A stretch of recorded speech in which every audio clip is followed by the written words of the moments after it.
Once again, the Valentine neighborhood is fighting for a historic designation, and honestly, after following this story, I'm siding with the residents on this one. Here's what's been happening. The Valentine Neighborhood Association filed for a historic district designation to protect what's left of their Midtown neighborhood. Casey Life Insurance, who owns about 80 of the neighborhood's 400 parcels, is fighting it hard. Their attorneys argued the designation would block development of the missing middle housing that Casey desperately needs, and to be fair, their plans for 30 to 40 colonnade-style apartments do look good on paper and align with what the city wants. But here's where it gets complicated. This story made national news when the Wall Street Journal picked it up back in May. Casey Life has been buying properties here since the 1920s, and over the last 60 years, they've demolished more than 50 buildings. 50.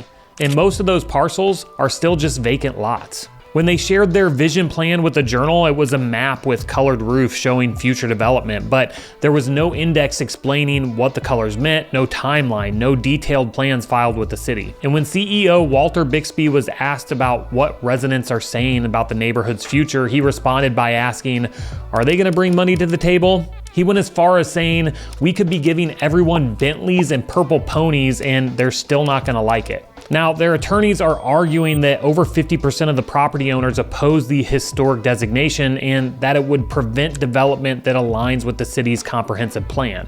Look, they're not wrong that Kansas City needs housing density, and some of those demolished buildings may have been legitimately dangerous, but when you've spent 60 years creating vacant lots with minimal transparency, then you dismiss residents as obstacles, you can't be surprised when they fight back. The real issue isn't preservation versus development, it's whether a company that's been hollowing out a neighborhood for 6 decades has earned the trust to do it without oversight. But what do you think? Should the historic designation go through? Let me know in the comments and follow for more updates on the scene in KC.